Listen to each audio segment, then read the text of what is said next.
Ladies and gentlemen, boys and girls, this is the 9th episode of the SuperNova Show!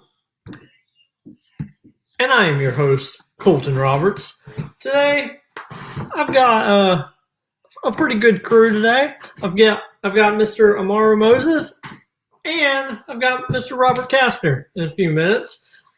So, today we're going to talk about the Schmoedown.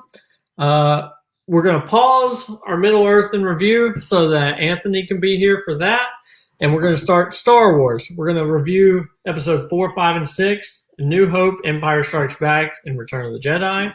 And then next week, we'll go back to Battle of the Five Armies, where you can hear me and Anthony rant on that particular piece of cinematic history. So, then we're gonna talk WandaVision. Episode 8 was just came out. It's going to be a very interesting discussion. But I'm going to go ahead and bring out Mr. Amaru Moses. How you doing? What up? I am doing well. Just ended episode 8 of WandaVision. So when we get to that, I will discuss that. But I'm doing well. I'm a little sad I don't get to hear Anthony rant about Battle of the Five Armies. I definitely thought you were going to say cinematic piece of another word and not history. So I see you clean that up a little bit. Well, I don't like using profanity. I don't use it because I have 2 children. So I just would not use it in my regular life. But that word is very fitting. The word you were thinking of. But so I have a question. I know I was on Schmo Talks earlier this week, and we talked about your match that's coming up with Jesse Swift, and I predicted you. I think everyone on the panel predicted you to win. But I have a question. So, do you prefer to be called Amaru or Amaru, or which one is more correct? Okay, so neither are correct. It's Amaru.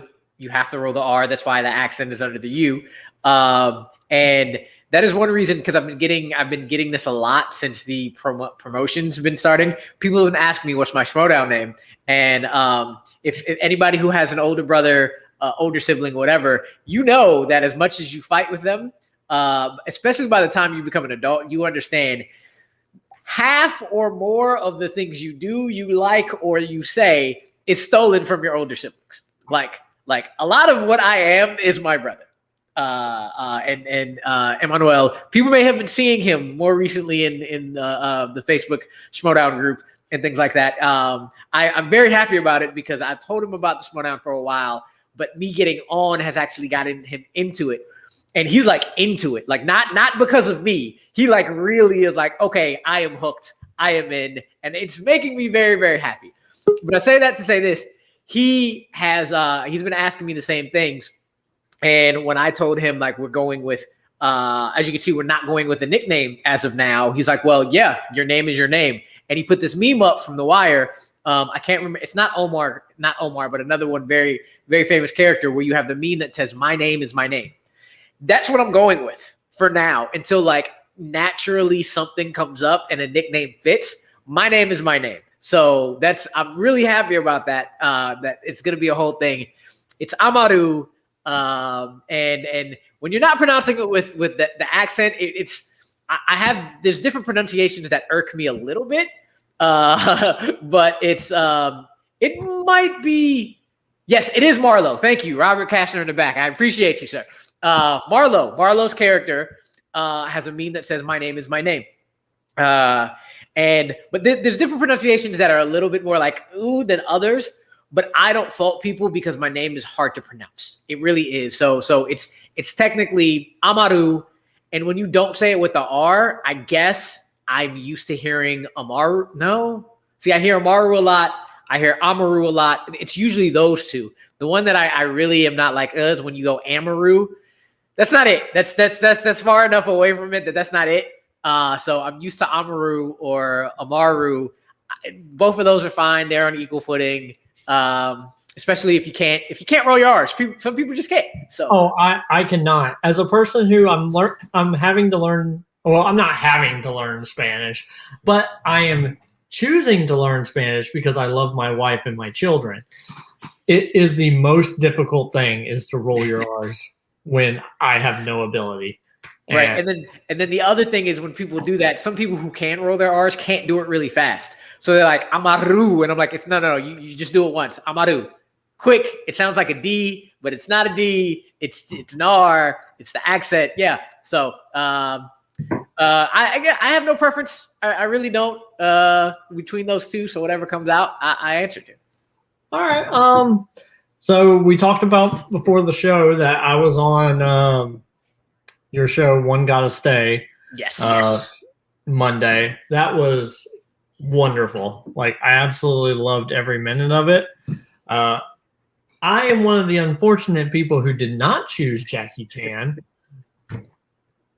Well, so yeah. What happens is every other Monday I have a show called One Gotta Stay. I give usually 4 choices to pick from, sometimes 5, and they're kind of impossible choices. Usually it's one gotta go. You would pick one to leave, and I was like, okay, that's cool, but what if you did the opposite?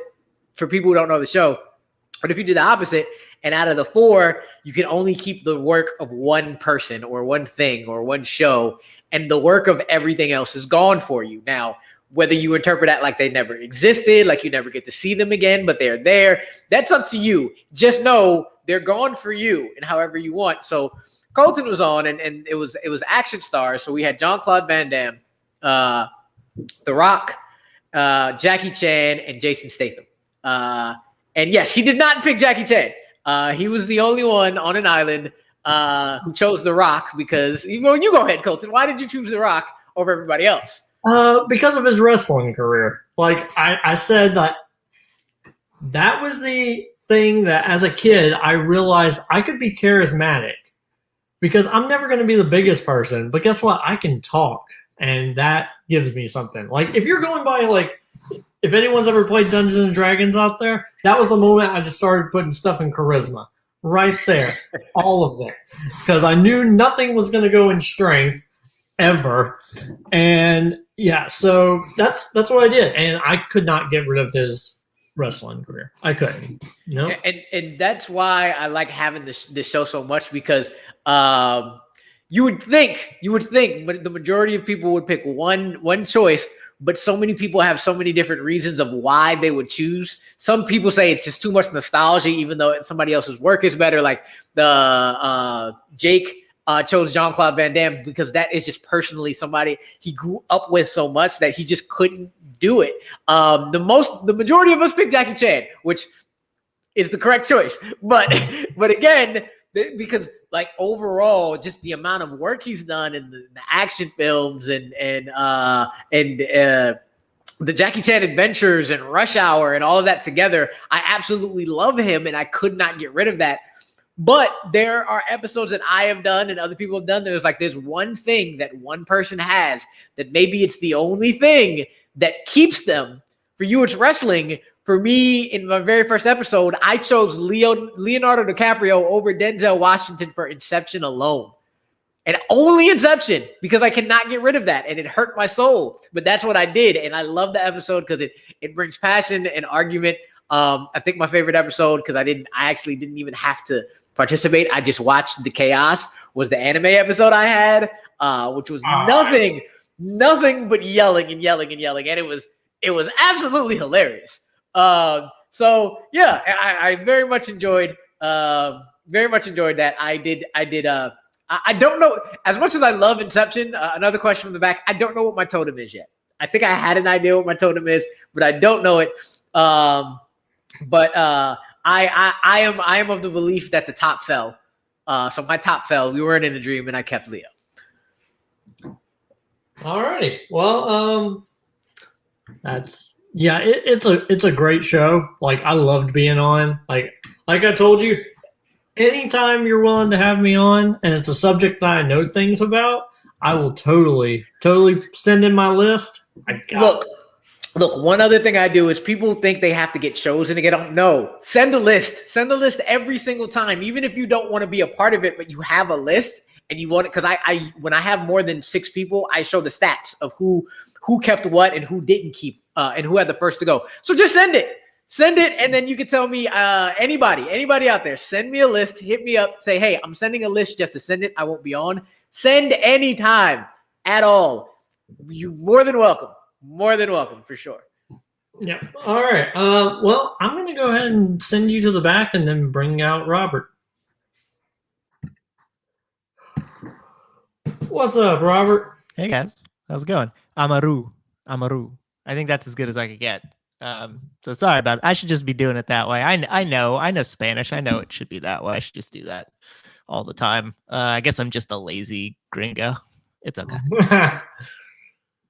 That's funny. I'm glad I could also bring my wire expertise for that little chunk. That was good to know.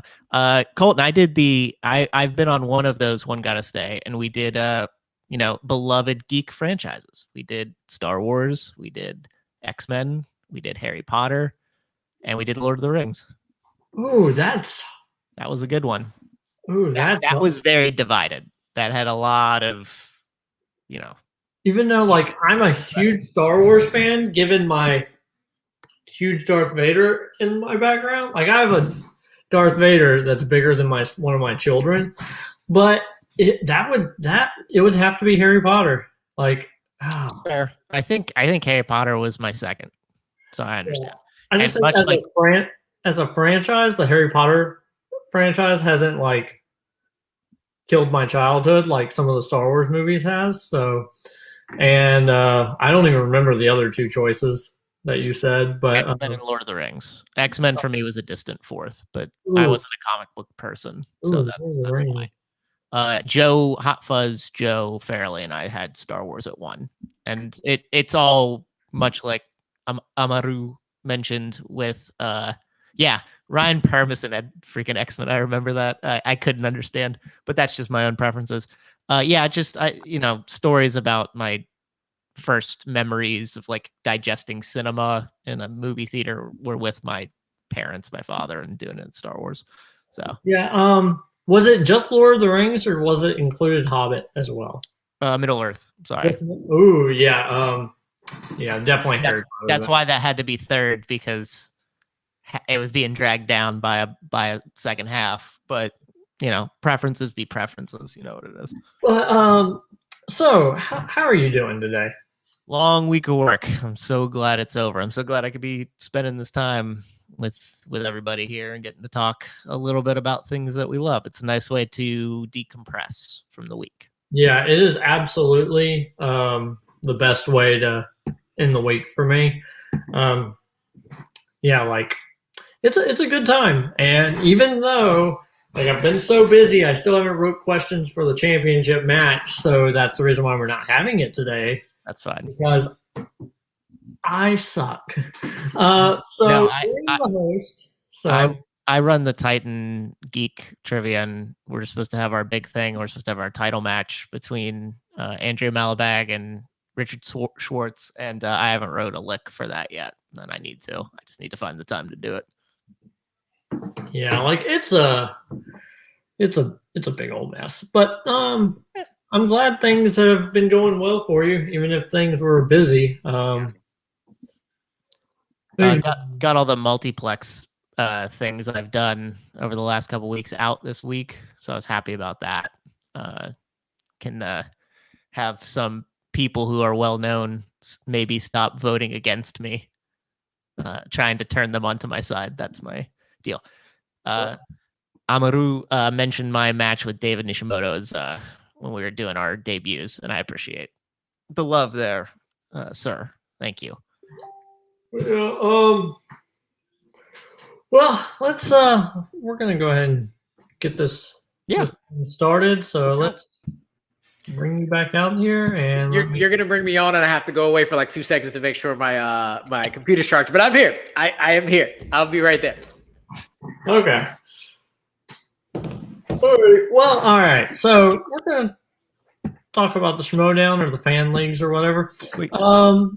Robert, you still haven't had the chance to watch the match. I know. I watched Star Wars match today, and I know what happened with the other one, because as hard as I would ever try, I will always get things spoiled for me, so it's fine. So I basically know what happened. I don't know the technical journey of what happened with the IG match, but I do know that spoilers, Mara won. So Okay. So yeah, there's that. We got the we'll talk about the Star Wars match for now, and then we'll if you're comfortable talking about the IG match, even if you haven't seen it, we can. You already know who won, but what did y'all think of the Star Wars match?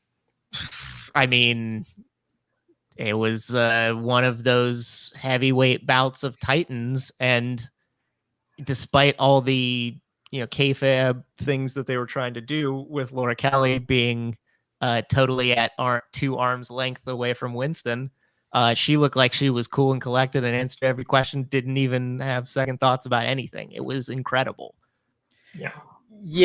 I don't understand how Laura has ever lost a match. No. I'm very confused.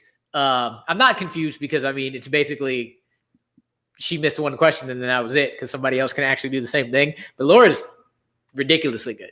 Mm-hmm. I was sad. I wanted Molly to win. And the couple questions that she got wrong, or at least that first one, I was like, no, I even know this. Dang it. That's got to be she said she's going so deep into some of them.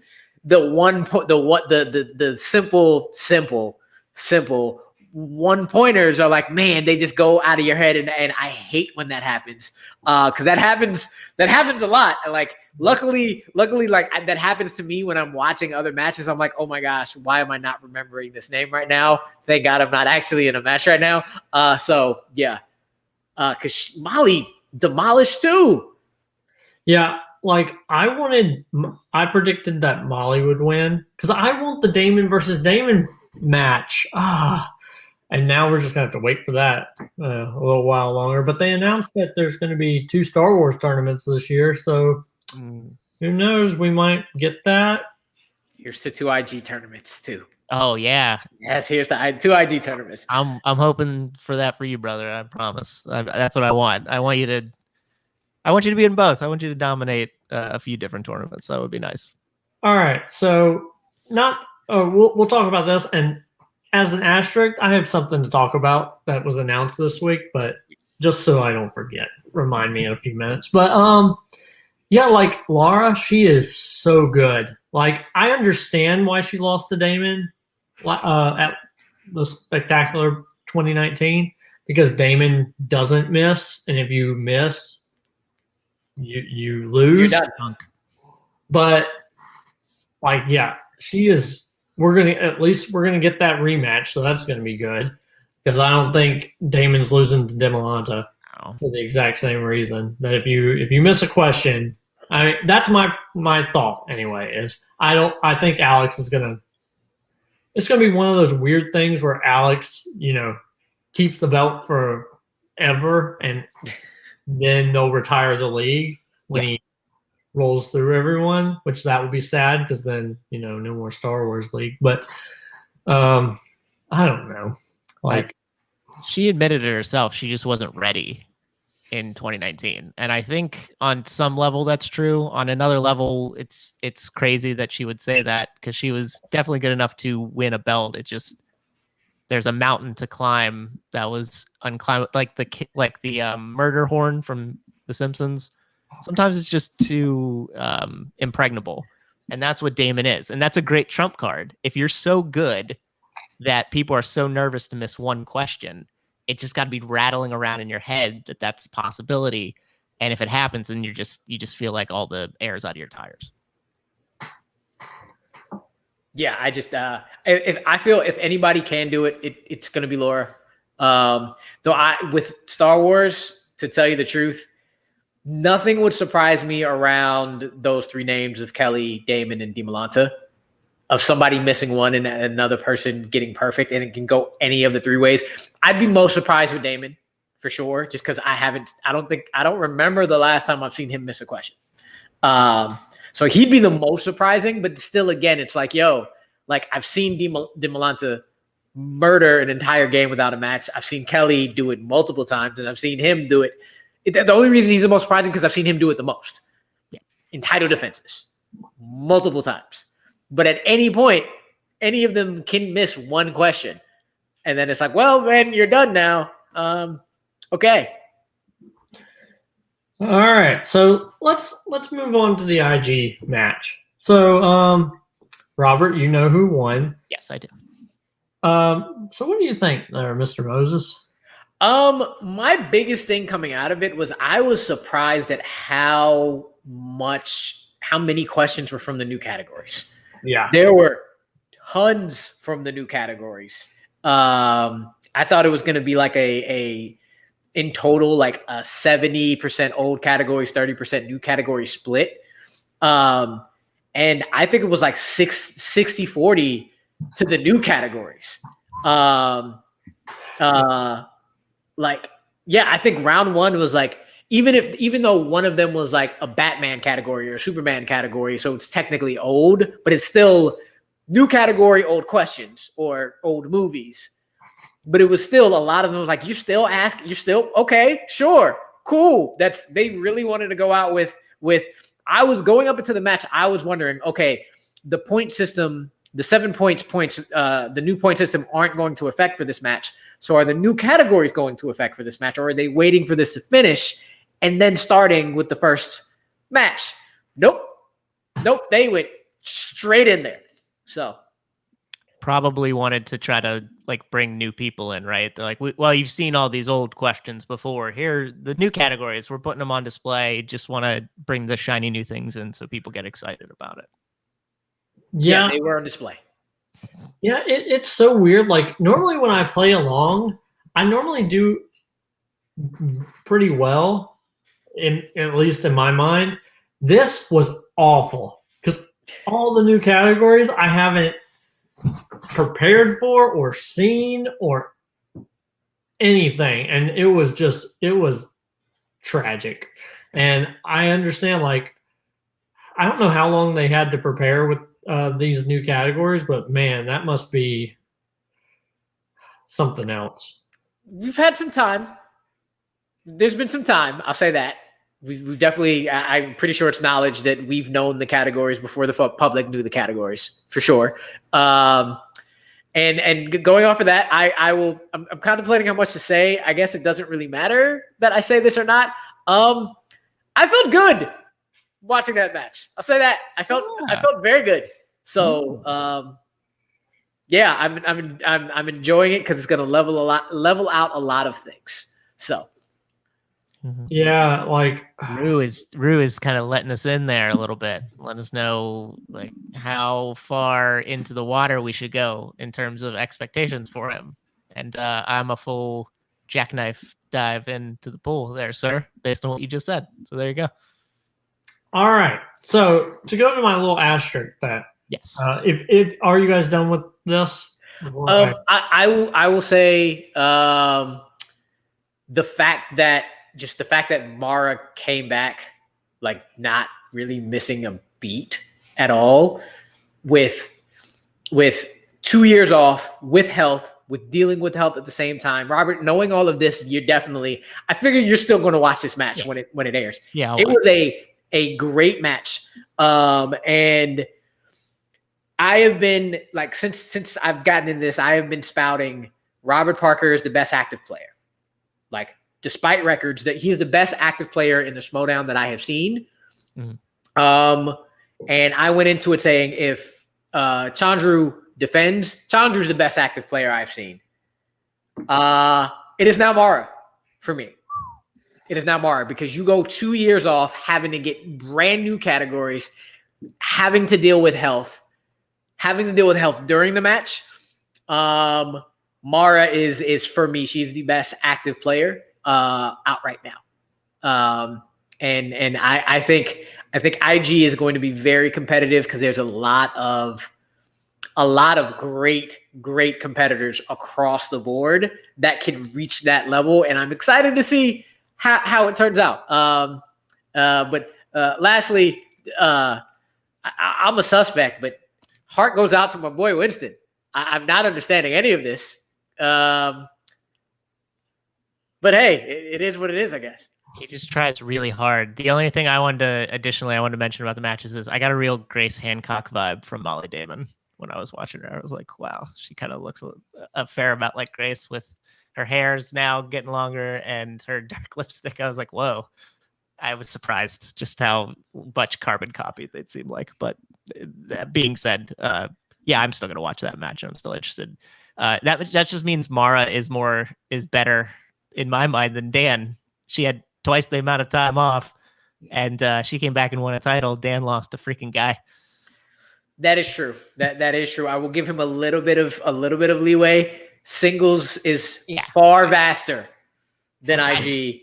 But again, do you take the vastness at a little bit slightly surface level, or do you take the less movies and having to know absolutely everything? It's based on what you're good at. So I'm being slightly facetious, but I was thinking about it. That you're right. That is crazy that you could do that. I definitely myself would feel totally overdrawn if I tried to take like a 6 months off and come back. I feel like I'd be like, I don't know what's going on anymore.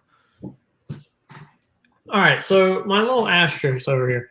So Christian announced on Backstage this week that members of the same faction will not be able to compete for championships in singles matches. If that were to happen, then he would create a number one contenders match, and then that winner would be inserted into it and be made a triple threat match. So you might not be able to talk about it, Amaru.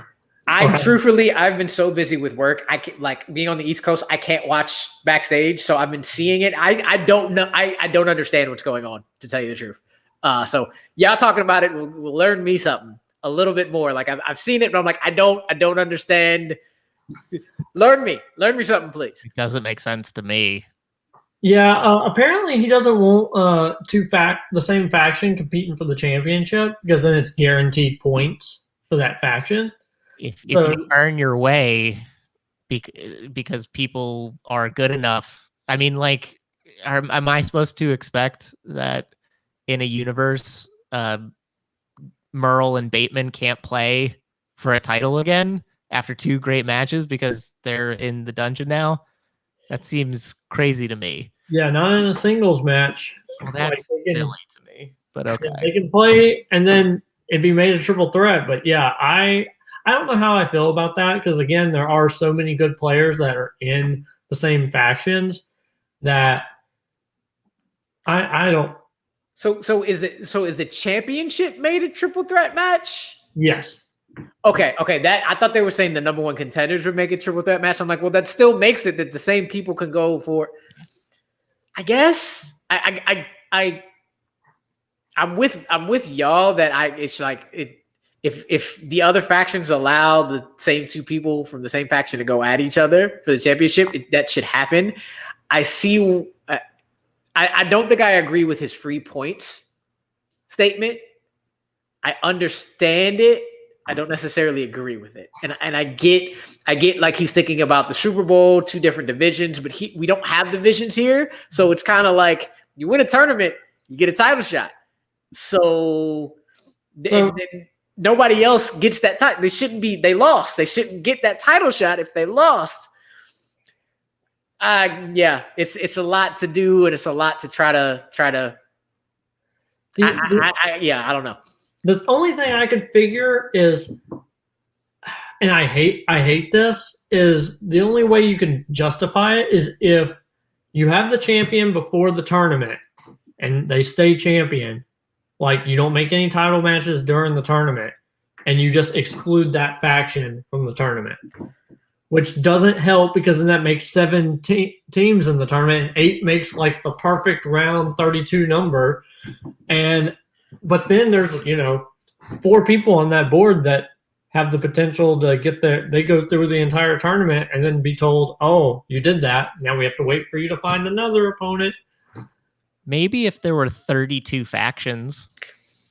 True. Or 16 factions, but there's 8. So this doesn't really hold water to me. I mean, you can't separate out. I mean, the whole reason you do free agency and have a draft is to try to compile as much talent as you can so that you can be in situations where you want to try to game the system. I mean, Kaiser made a whole. It didn't work, but he tried. He made a whole year of trying to moneyball it, and it should have worked. It just didn't because things happen. So if there was more parity, yeah, but there can't be because there's not enough teams. Yeah. I'm trying to think across the factions. At least two of them have a bit of parity in terms of singles.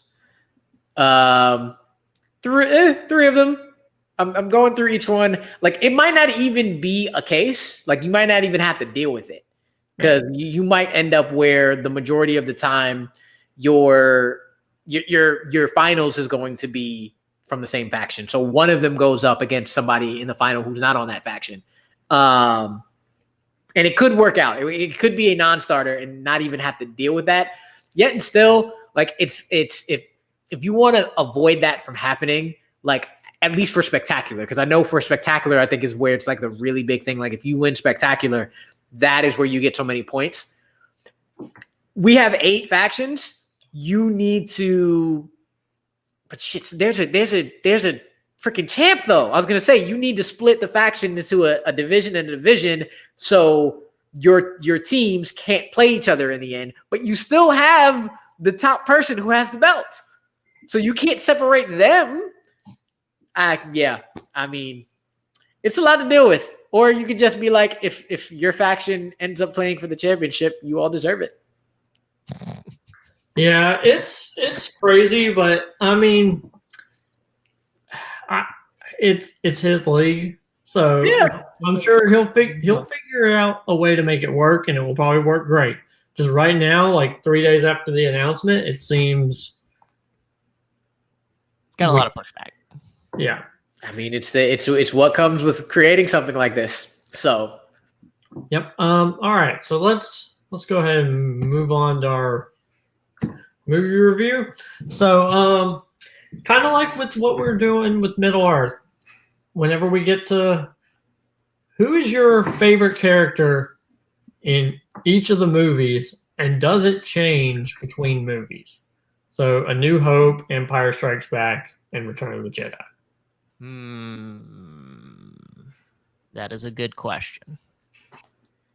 One I've never really thought about. Yeah, it's so consistent. But I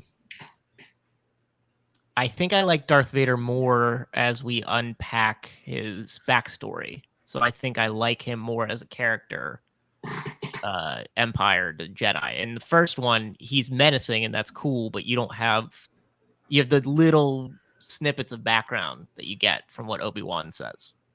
And then obviously, like, Obi-Wan's great in A New Hope, but he's barely in Empire and Jedi. He's there to, like, be on Dagobah and be like, hey, I lied to you, but I really didn't. But you have to do what I have to ask you to do anyway. No, I don't think it's consistent. I think mine changes throughout. I think at the beginning it's Han Solo, and I think by the end it's probably Luke in the original trilogy. So I came to the original trilogy very late. Star Wars was my number 4 in my One Gotta Stay episode. It was gone for me. I did not need it in my life. Okay. So, like, going into it just off of like one view or a couple watches, it was like Yoda, Chewie, just because I just liked Yoda and Chewie. But actually thinking about it right now, if I like my gut, remembering the last time I watched A New Hope, I think Alec Guinness is just perfect. Like, Han is the cool dude. No, Obi is fucking just the essential cool. He is so damn cool in that film. So I think Obi-Wan, and at least in A New Hope, is my favorite character, just because I was so surprised when I really, really like looked at it. Like, oh damn, he is funny, and he is charming, and he is wise, and he's pretty badass.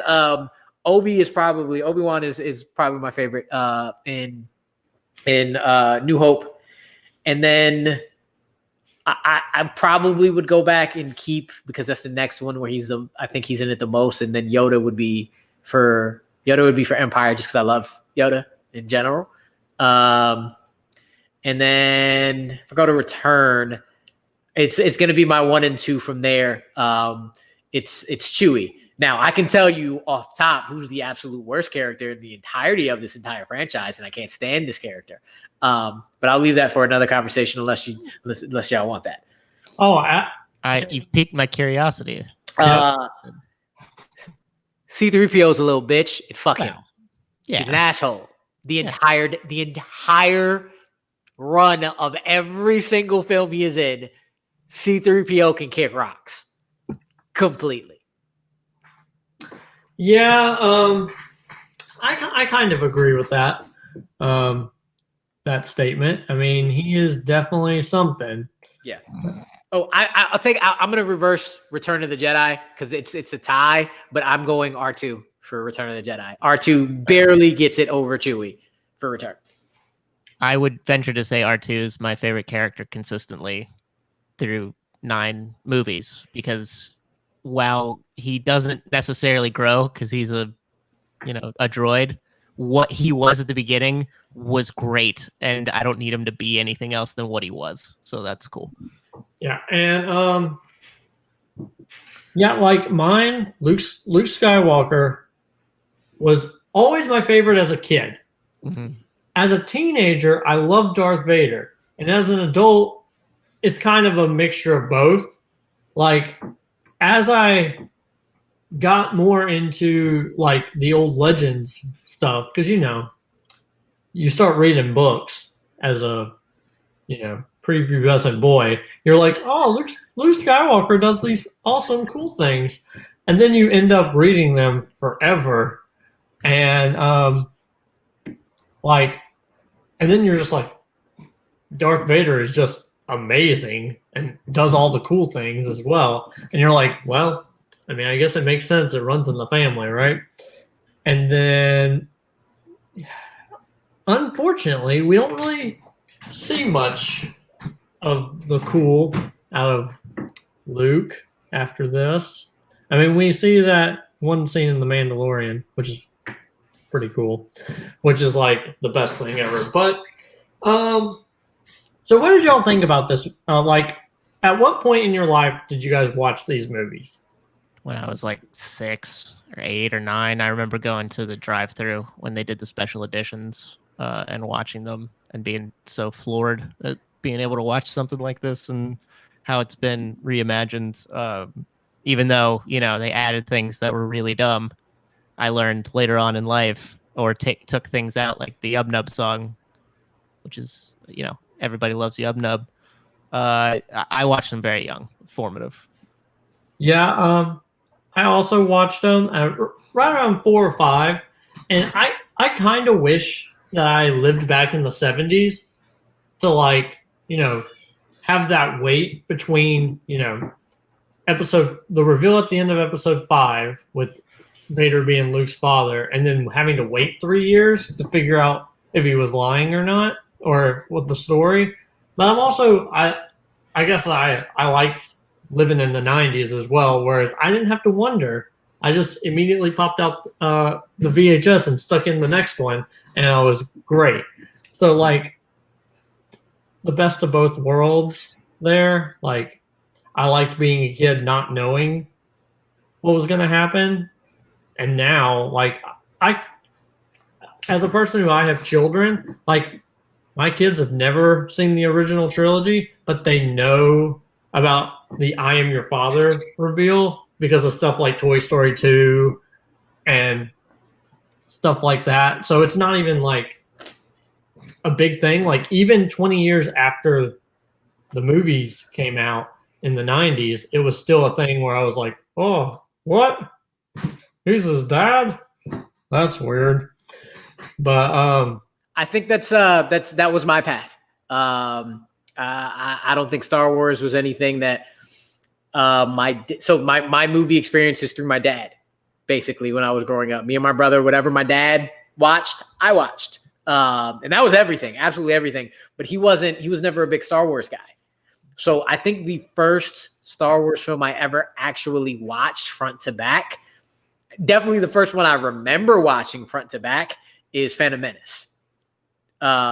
I don't believe I've actually seen A New Hope front to back until last year. Last year might have been the first actual time I saw it. I've seen clips. I know of scenes. It was the same thing. I knew it from different pop culture and knowing of different plot points, but actually sitting down and watching, I think all three of them last year might have been the first time I actually sat and watched them.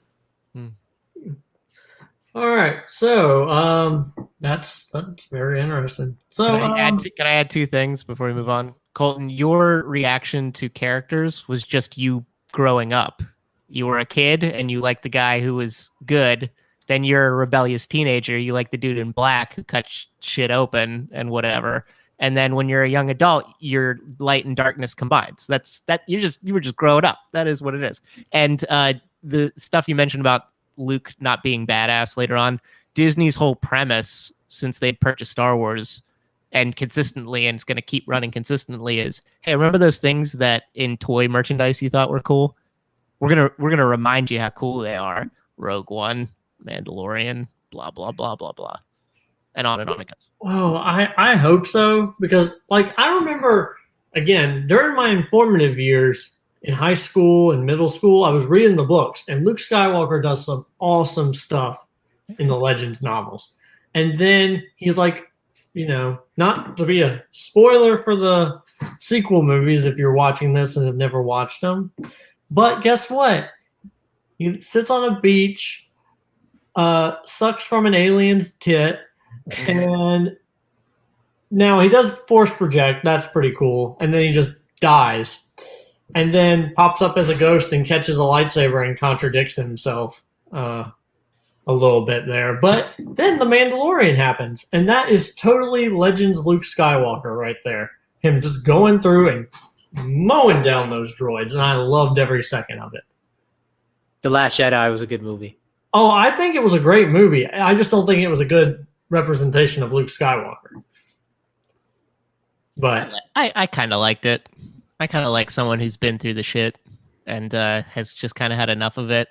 It's a tried and true like thing they've done in cinema forever, especially since the 80s, since Lethal Weapon. So it is what it is. Yeah, and I understand the reason he would do it because, Obi-Wan did it, Yoda did it. I just never thought Luke Skywalker would do it. And that's probably I'll put that on me. That's probably my prejudice on me, having an expectation in my head. And sometimes you can't ever fulfill someone else's expectation that they have in their head. So that might be on me. And I totally take responsibility for that. But still, it wasn't for me, in my opinion. Star Wars is all about being disappointed. That's the nature of it. All right, so now we're going to go ahead and move on to TV. WandaVision. Hey, guys, if you have not watched WandaVision, episode 8, what are you doing here? Get the fuck out right now. Go. You've had a couple days. Yeah. Go watch now. Yeah. Exactly. Go. All right, did you go watch it? Cool. now you've watched it. You've put it on back. So now we're going to talk about it. Holy crap. I watched this at 5 a.m. It's too early. Well, yeah. Too early for that kind of emotion. I'm just telling you. Yeah.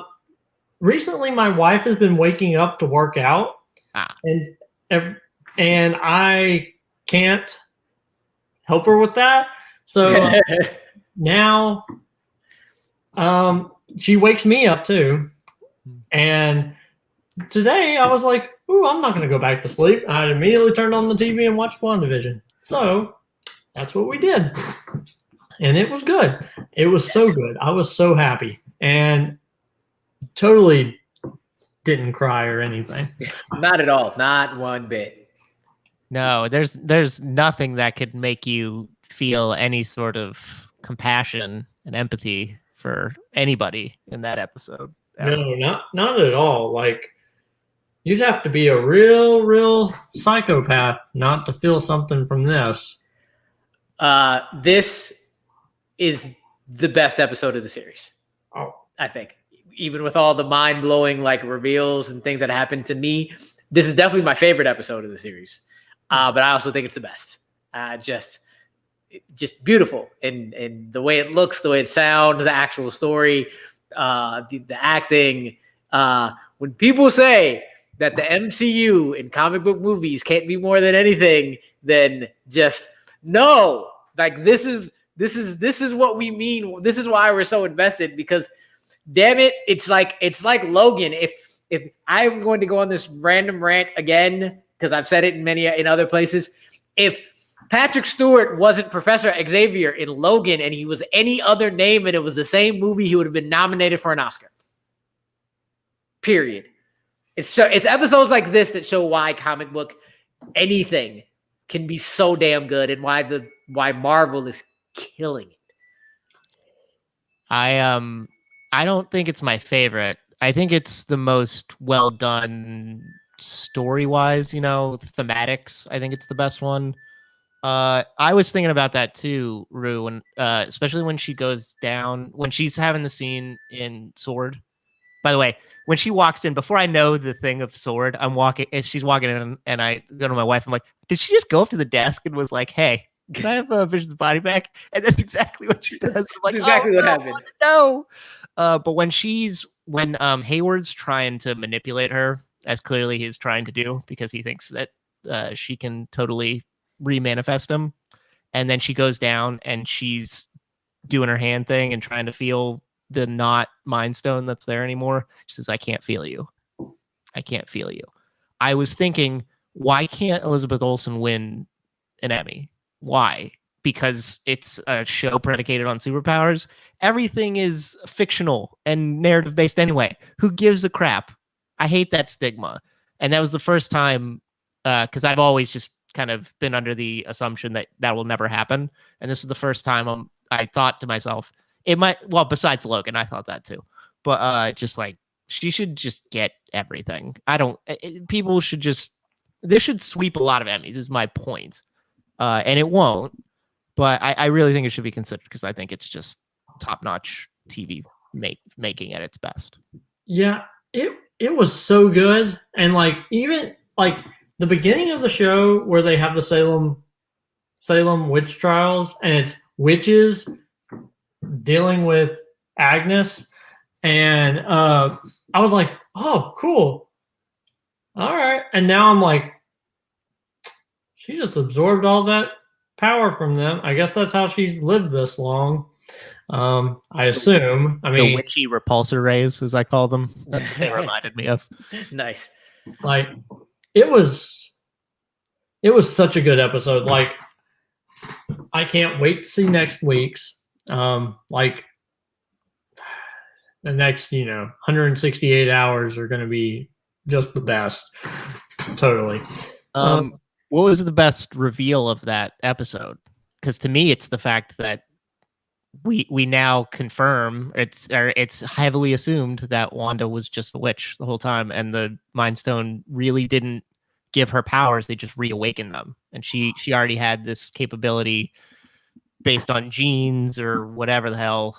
Which is, I saw that and I my head went, wait, she was just a witch the whole time, and the Mind Stone didn't do it. Oh, that's what I really ended up after the whole first two episodes, and people like, what are going on, and actually getting into it. That's what I liked about this series and this episode in particular. There are so many things like everybody knew. Like, as much as we were like, whoa, we knew Agatha was coming. Even somebody like me who didn't know who Agatha was until the show started, and then I heard about her.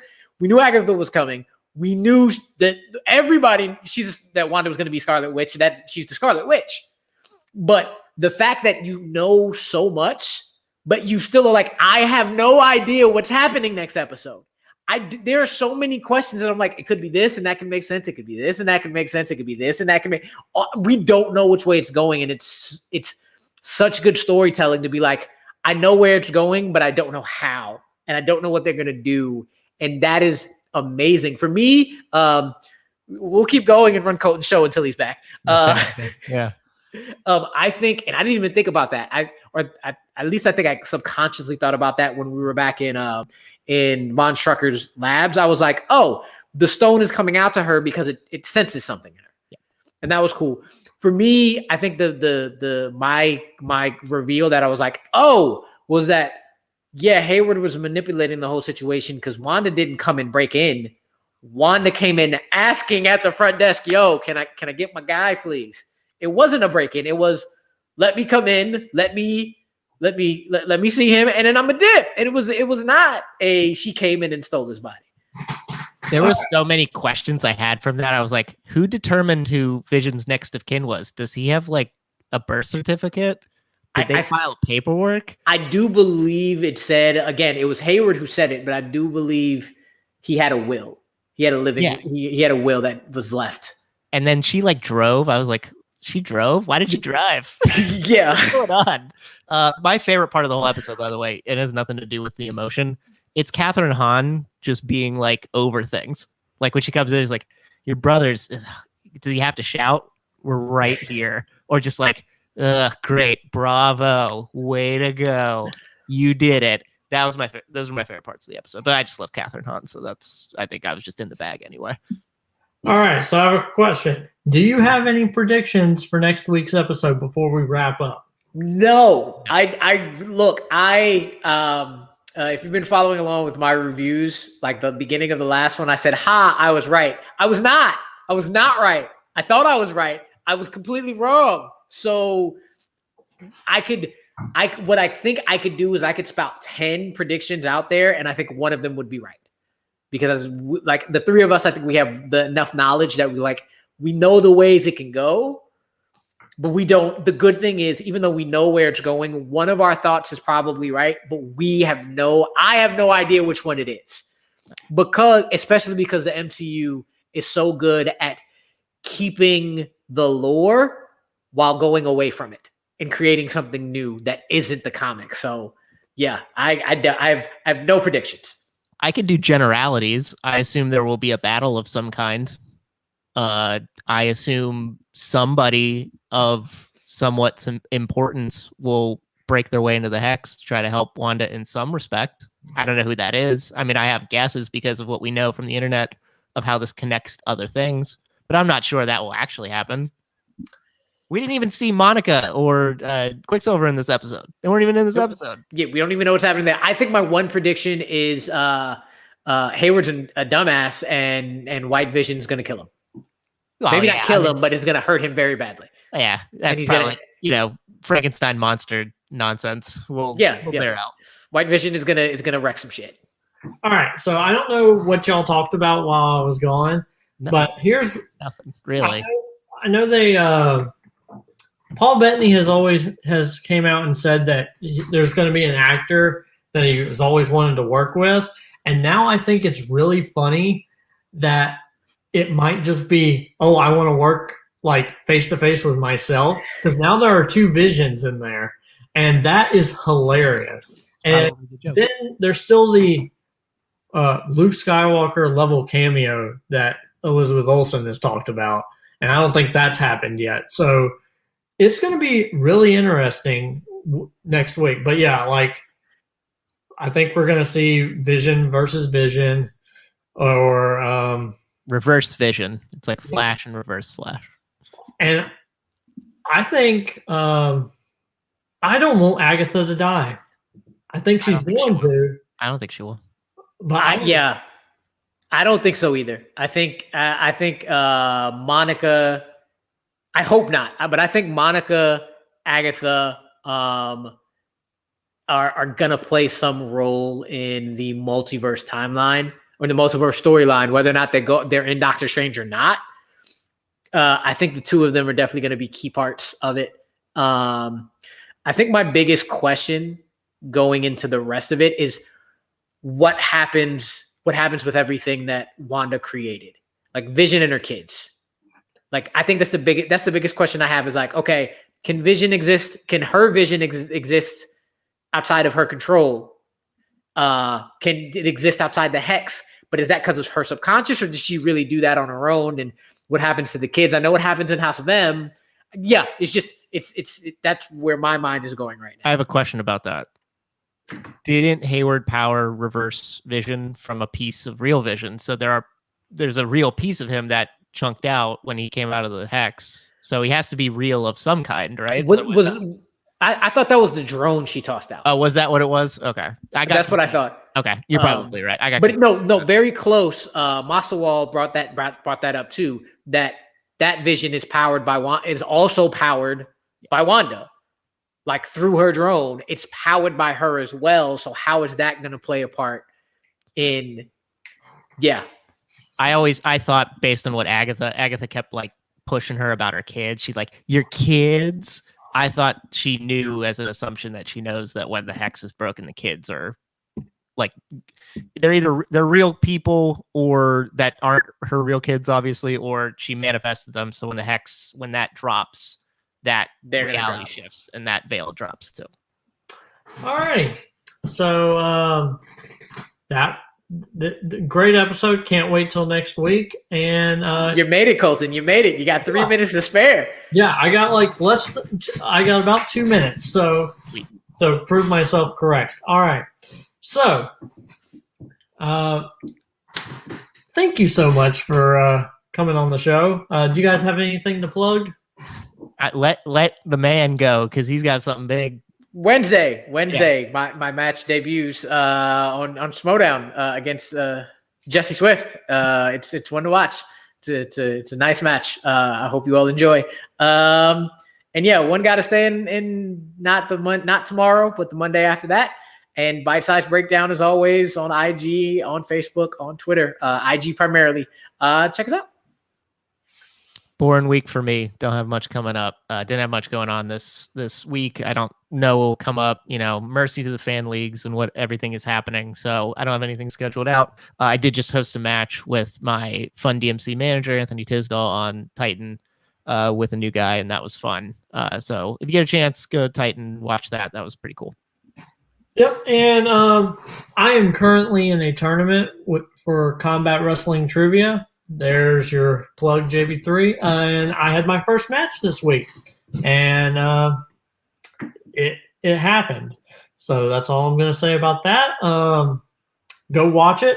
It's great. And if you guys want to follow the show, follow it at SuperNova_show on Twitter. You can follow me at Colton Roberts 8 on Twitter as well. And I think we're going to call this a day. Thank you, guys. Don't forget to tip your virtual waitress. Bar. Yeah.